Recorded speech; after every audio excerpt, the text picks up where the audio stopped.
Graça e paz, irmãos. Amém? Amém. Leiamos. Cuidando dos seus. A família é uma dádiva de Deus ao ser humano.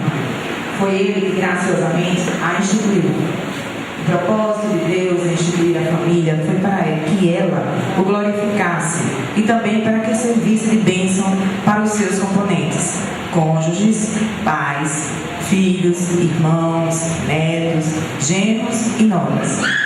O ideal divino para o lar é que todos os seus componentes professem a fé em Cristo, sejam salvos e sirvam a Deus de todo o coração. Mas sabemos que na experiência da vida nem todos os componentes de uma família professam a fé em Cristo. Encontramos famílias em que todos os seus componentes são crentes em Cristo, o que é uma grande bênção, mas existem famílias em que nenhum dos seus componentes professa a fé em Cristo, o que é uma lástima. Existem famílias ainda em que um dos cônjuges é crente e o outro não. Existem ainda aquelas famílias em que os pais são crentes e os filhos não. Como também existem famílias que os filhos são crentes e os pais não são. O fato é que o componente crente evangélico de uma família, que é luz do Senhor, tem responsabilidade espiritual com a mesma, independente do papel que ocupa dentro dela, se é pai, ou mãe, ou filhos, ou outro parente. No seu programa para a igreja, Deus constituiu os crentes como sacerdotes espirituais. A exemplos dos sacerdotes da antiga dispensação, os sacerdotes espirituais têm a responsabilidade de oferecer sacrifícios a Deus. Não mais os sacrifícios cerimoniais, que da antiga dispensação eram sombras do sacrifício de Cristo, mas sim sacrifícios de louvor, que é o fruto dos lábios que confessam o nome de Jesus. E também de fazer intercessão pelo povo de Deus, não mais através de oferendas, mas sim através da oração e da súplica. Como sacerdote espiritual, o crente tem a responsabilidade de interceder continuamente pela sua família.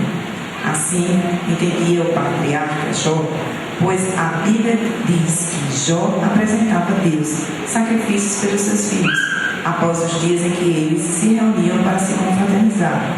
E iam seus filhos e faziam banquetes em casa de cada um no seu dia. E enviavam e convidavam as suas 3 irmãs a comerem e beberem com eles. Sucedia, pois, que, tendo ocorrido o turno de dias de seus banquetes, enviava Jó e os santificava, e se levantava de madrugada e oferecia holocaustos, segundo o número de todos eles, porque dizia Jó: porventura, pecaram meus filhos e blasfemaram de Deus no seu coração. Assim o fazia Jó, continuamente. Jó, capítulo 1, versículos 4 e 5. Quantos membros de uma família há que são crentes, mas que não se preocupam com a vida espiritual dos seus? Não oram por eles, não os aconselham através da palavra de Deus, não os convidam a ir com ele à igreja, e até existem pais evangélicos que não trazem os seus filhos pequenos para a casa do Senhor.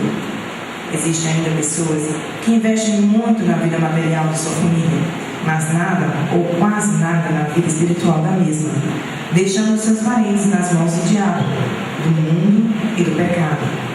No livro de Lamentações, encontramos uma palavra da parte de Deus que contempla essa área.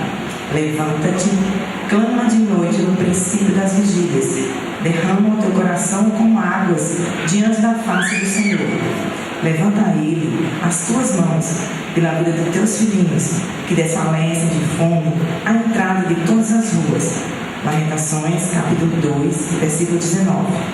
Irmãos, precisamos despertar para esta grande realidade. Os nossos parentes têm uma alma que é imortal e que precisa da graça de Deus para ser feliz neste mundo e na eternidade. Cuidemos dos nossos para não cairmos no juízo da palavra que diz: mas se alguém não tem cuidado dos seus, e principalmente dos da sua família, negou a fé e é pior do que o infiel. 1 Timóteo, capítulo 5, versículo 8. Pastor Eudes Lopes Cavalcante. Agradeço a oportunidade, em nome de Jesus.